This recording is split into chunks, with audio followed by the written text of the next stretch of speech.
श्री सत्यनारायण व्रत कथा का 3रा अध्याय। ध्यान से सुने। सूत जी बोले, हे श्रेष्ठ मुनियों, अब आगे की कथा कहता हूँ। पहले समय में उल्कालमुख नाम का एक बुद्धिमान राजा था। वह सत्यवक्ता और जितेंद्रिय था। प्रतिदिन देव स्थानों पर जाता और निर्धनों को धन देकर उनके कष्ट दूर करता था। उसकी पत्नी कमल के समान मुख वाली तथा सती साध्वी थी। भद्रशिला नदी के तट पर उन दोनों ने श्री सत्यनारायण भगवान का व्रत किया। उसी समय साधु नाम का एक वैश्य आया।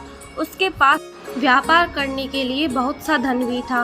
राजा को व्रत करते देखकर वह विनय के साथ पूछने लगा, हे राजन, भक्ति भाव से पूर्ण होकर आप यह क्या कर रहे हैं? मैं सुनने की इच्छा रखता हूँ, तो आप मुझे बताएं। राजा बोला, हे साधु, अपने बंधु बांधवों के साथ पुत्रादि की प्राप्ति के लिए एक महाशक्तिमान श्री सत्यनारायण भगवान का व्रत व पूजन कर रहा हूँ।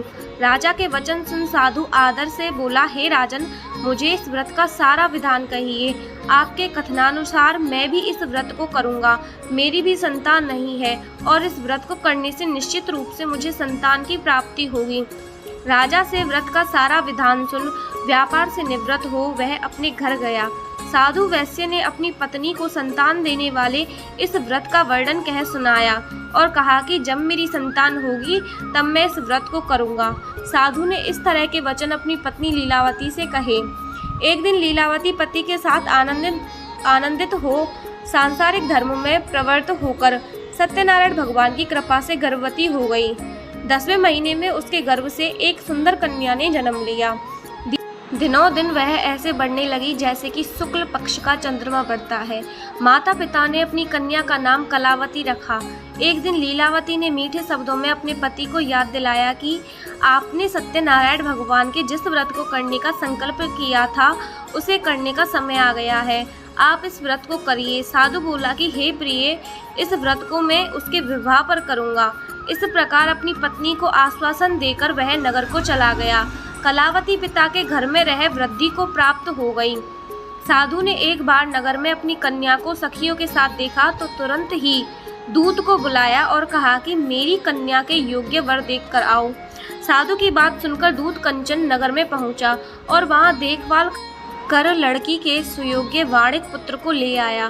सुयोग्य लड़के को देख साधु ने बंधु बांधवों को बुलाकर अपनी पुत्री का विवाह कर दिया। लेकिन दुर्भाग्य की बात ये कि साधु ने अभी भी श्री सत्यनारायण भगवान का व्रत नहीं किया। इस पर श्री भगवान क्रोधित हो गए और श्राप दिया कि साधु को अत्यधिक दुख मिले। अपने कार्य में कुशल साधु बनिया जमाई को लेकर समुद्र के पास स्थित होकर रत्नासारपुर नगर में गया। वहां जाकर दामाद ससुर दोनों मिलकर चंद्रकेतु राजा के नगर में व्यापार करने लगे। एक दिन भगवान सत्यनारायण की माया से एक चोर राजा का धन चुराकर भाग रहा था। उसने राजा के सिपाहियों को अपना पीछा करते देख चुराया हुआ धन वहां रख दिया जहां साधु अपने जमाई के साथ ठहरा हुआ था। राजा के सिपाहियों ने साधु वैश्य के पास राजा का धन पड़ा देखा तो वह ससुर जमाई दोनों को बांधकर प्रसन्नता से राजा के पास ले गए और कहा कि उन दोनों चोरों को हम पकड़ लाए हैं, आप आगे की कार्यवाही की आज्ञा दें। राजा की आज्ञा से उन दोनों को कठिन कारावास में डाल दिया गया और उनका सारा धन भी उनसे छीन लिया गया। श्री सत्यनारायण भगवान से श्राप से साधु की पत्नी भी बहुत दुखी हुई। घर में जो धन रखा था उसे चोर चुरा ले गए। शारीरिक तथा मानसिक पीड़ा व भूख प्यास से अति दुखी हो अन्न की चिंता में कलावती के ब्राह्मण के घर गई। वहां उसने श्री सत्यनारायण भगवान का व्रत होते देखा, फिर कथा भी सुनी। वह प्रसाद ग्रहण कर वह रात को घर वापस आई। माता के कलावती से पूछा कि हे पुत्री, अब तक तुम कहाँ थी? तेरे मन में क्या है? कलावती ने अपनी माता से कहा, हे माता, मैंने एक ब्राह्मण के घर में श्री सत्यनारायण भगवान का व्रत देखा है। कन्या के वचन सुन लीलावती भगवान के पूजन की तैयारी करने लगी। लीलावती ने परिवार व बंधुओं सहित सत्यनारायण भगवान का पूजन किया और उनसे वर मांगा कि मेरे पति तथा जमाई शीघ्र घर आ जाएं। साथ ही यह भी प्रार्थना की कि हम सबका अपराध क्षमा करें। श्री सत्यनारायण भगवान इस व्रत से संतुष्ट हो गए और राजा चंद्रकेतु को सपने में दर्शन दे कहा कि हे राजन, तुम उन दोनों वैश्यों को छोड़ दो और तुमने उनका जो धन लिया है उसे वापस कर दो। अगर ऐसा नहीं किया तो मैं तुम्हारा धन, राज्य व संतान सभी को नष्ट कर दूंगा।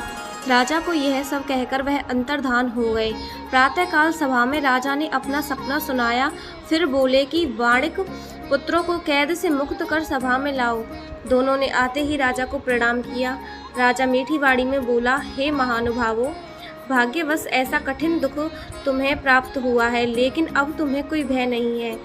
ऐसा कहकर राजा ने उन दोनों को नए वस्त्राभूषण भी पहनाए और जितना धन उनका लिया था उससे दुगना धन वापस कर दिया। दोनों वैश्य अपने घर को चल दिए। श्री सत्यनारायण व्रत कथा का तीसरा अध्याय संपूर्ण होता है। बोलिए श्री सत्यनारायण भगवान की जय। ऐसे ही और वीडियो देखने के लिए हमारे चैनल को सब्सक्राइब करें और वीडियो पसंद आया हो तो एक लाइक ज़रूर करें। धन्यवाद।